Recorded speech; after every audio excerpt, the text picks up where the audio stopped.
Hi friends, ಸಂಧ್ಯಾ ಸವಿರುಚಿ ಕಿಚನ್ಗೆ ನಿಮಗೆಲ್ಲರಿಗೂ ಸ್ವಾಗತ.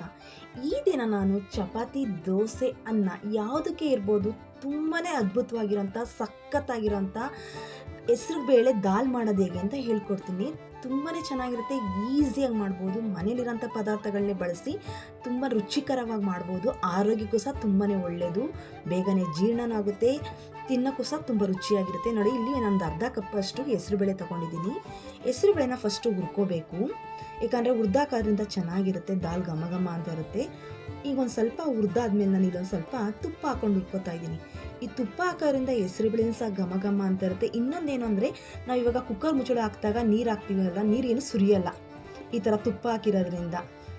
ತುಂಬಾ ಚೆನ್ನಾಗಿರುತ್ತೆ. ನೋಡಿ, ತುಪ್ಪ ಹಾಕಿ ಹುರಿತಾರಿಂದ ಘಮ ಘಮ ಅಂತ ಇದೆ. ಇಲ್ಲೊಂದು ಸ್ವಲ್ಪ ನಾನು ಬಿಸಿನೀರನ್ನ ಆ್ಯಡ್ ಮಾಡ್ತಾಯಿದ್ದೀನಿ ಹುರಿದಿರೋದ್ರಿಂದ.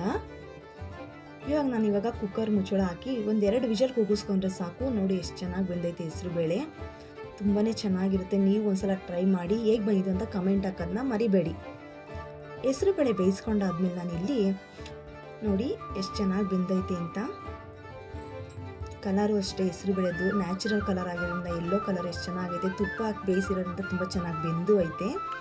ಇಲ್ಲಿ ನಾನಿಲ್ಲಿ ಟೊಮೊಟೊ ತೊಗೊಂಡಿದ್ದೀನಿ, 2 ಟೊಮೊಟೊ ಸಣ್ಣಗೆ ಹಚ್ಚಿದ್ದೀನಿ. ಹಾಗೆ ಒಂದು ಈರುಳ್ಳಿ ಹಚ್ಕೊಂಡಿದ್ದೀನಿ, ಕೊತ್ತಂಬರಿ ಸೊಪ್ಪು, ಬೆಳ್ಳುಳ್ಳಿ ಮತ್ತು ಶುಂಠಿ, ಒಂದು ಸ್ವಲ್ಪ ಶುಂಠಿ ತೊಗೊಂಡಿದ್ದೀನಿ.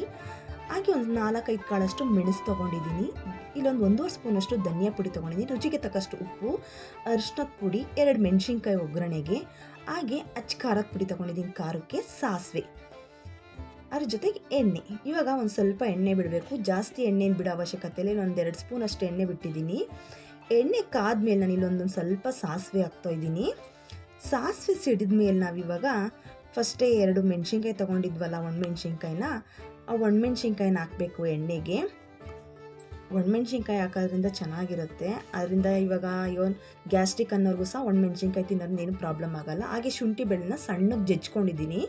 ಕುಟಣಲ್ಲೇ ಜಜ್ಜಿ ಹಾಕ್ಬೋದು, ಮಿಕ್ಸಿ ಏನು ಅವಶ್ಯಕತೆ ಇಲ್ಲ, ಪಟ್ ಪಟ್ ಅಂತ ಮಾಡ್ಬೋದು. ಹಾಗೆ ಹಚ್ಚಿರೋ ಅಂಥ ಈರುಳ್ಳಿ ಹಾಕ್ತಾಯಿದ್ದೀನಿ, 1 ಈರುಳ್ಳಿನ. ಹಾಗೆ 2 ಟೊಮೊಟೊ ಹಚ್ಚಿಟ್ಕೊಂಡಿದ್ದೀನಲ್ಲ, ಆ ಟೊಮೊಟೊ ಹಾಕ್ತಾಯಿದ್ದೀನಿ. ಇದನ್ನ ನಾವು ಒಂದು ಸ್ವಲ್ಪ ಹೊತ್ತು ಎಣ್ಣೆಲಿ ಹುರ್ಕೋಬೇಕು. ನೋಡಿ, ಇವಾಗ ಚೆನ್ನಾಗಿ ಬೆಂದೈತೆ ಎಣ್ಣೆಲೇನೆ, ಸಣ್ಣಕ್ಕೆ ಹಚ್ಚಿರೋದ್ರಿಂದ. ರುಚಿಗೆ ತಕ್ಕಷ್ಟು ಉಪ್ಪು ಹಾಕಬೇಕು. ನಾವಿವಾಗ ಈರುಳ್ಳಿ ಟೊಮೊಟೊಗೆ ಉಪ್ಪು ಹಾಕೋದ್ರಿಂದ ಚೆನ್ನಾಗಿ ಉಪ್ಪು ಹಿಡಿಯುತ್ತೆ. ಇವಾಗ ನೋಡಿ ಚೆನ್ನಾಗೆಲ್ಲ ಬೆಂದೈತೆ.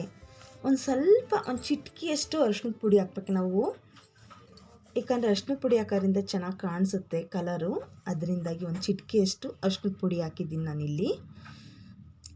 ಘಮ ಘಮ ಅಂತೈತೆ, ಇದರಲ್ಲಿ ಏನೂ ಹಾಕಿಲ್ಲ, ಮನೇಲಿರೋಂಥ ಪದಾರ್ಥನ ಯಾಕೆ ಮಾಡಿರೋದು. ಆರು ಸ್ಮೆಲ್ ಮಾತ್ರ ತುಂಬಾ ಚೆನ್ನಾಗೈತೆ, ತಿನ್ನೋಕ್ಕೂ ಅಷ್ಟೇ ರುಚಿಯಾಗೂ ಸಹ ಇರುತ್ತೆ.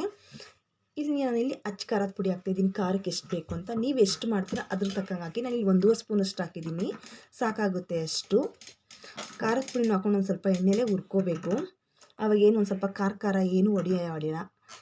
ಇವಾಗ ಧನಿಯಾ ಪುಡಿ ಹಾಕ್ತಾಯಿದ್ದೀನಿ. ನೋಡಿ, ಇಷ್ಟೇ, ಏನು ಜಾಸ್ತಿ ಪದಾರ್ಥ ಆಗಂಗಿಲ್ಲ, ಪಟ್ ಅಂತ ಮಾಡ್ಬೋದು, ಏನು ರುಬ್ಬಂಗಿಲ್ಲ, ಏನು ಮಾಡೋಂಗಿಲ್ಲ, ಈಸಿಯಾಗಿ ಮಾಡ್ಬೋದು. ಎಲ್ಲರಿಗೂ ತುಂಬಾ ಇಷ್ಟ ಆಗುತ್ತೆ. ಚಪಾತಿ ಜೊತೆನೇ ಆಗಲಿ, ದೋಸೆ ಜೊತೆನೇ ಆಗಲಿ, ಅನ್ನದ ಜೊತೆಲೇ ಆಗಲಿ ಸಖತ್ತಾಗಿರುತ್ತೆ. ನೀವು ಒಂದ್ಸಲ ಟ್ರೈ ಮಾಡಿ, ತುಂಬಾ ಚೆನ್ನಾಗಿ ಬರುತ್ತೆ. ಇವಾಗ ನಾವು ಫಸ್ಟೇ ಬೇಯಿಸ್ಕೊಂಡಿರೋಂಥ ಹೆಸರು ಬೇಳೆನ ಹಾಕ್ಬೇಕು ಚೆನ್ನಾಗಿ ಹುರಿದಾದ್ಮೇಲೆ. ಇವಾಗ ಹಾಕಿ ನಾವು ಒಂದು ಸ್ವಲ್ಪ ಹೊತ್ತು ಕುದಿಯಕ್ಕೆ ಬಿಡಬೇಕು. ಅದನ್ನ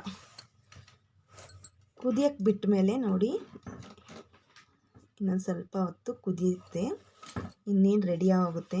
ಪಟ್ ಅಂತ ಮಾಡ್ಬೋದು ಮನೇಲೇ ಈಸಿಯಾಗಿ. ಎಷ್ಟು ಚೆನ್ನಾಗೈತೆ ನೋಡಿ, ಕಲರೆಲ್ಲ ನ್ಯಾಚುರಲ್ ಆಗಿ ಮನೇಲಿ ಇರೋಂಥದ್ದನ್ನೇ ಹಾಕಿ ಮಾಡಿರೋದ್ರಿಂದ ತುಂಬ ಚೆನ್ನಾಗಿ ಬರುತ್ತೆ. ಇಲ್ಲೊಂದು ಸ್ವಲ್ಪ ಮೆಣಸಿನ ಪುಡಿ ಹಾಕ್ತಾಯಿದ್ದೀನಿ. ಮೆಣಸಿನ ಪುಡಿ ಹಾಕೋದ್ರಿಂದ ಚೆನ್ನಾಗಿರುತ್ತೆ, ಒಂದು ಸ್ವಲ್ಪ ಖಾರವಾಗಿ. ಹಚ್ಚಿರೋಂಥ ಕೊತ್ತಂಬರಿ ಸೊಪ್ಪು ಹಾಕ್ತಾಯಿದ್ದೀನಿ. Thank you for watching.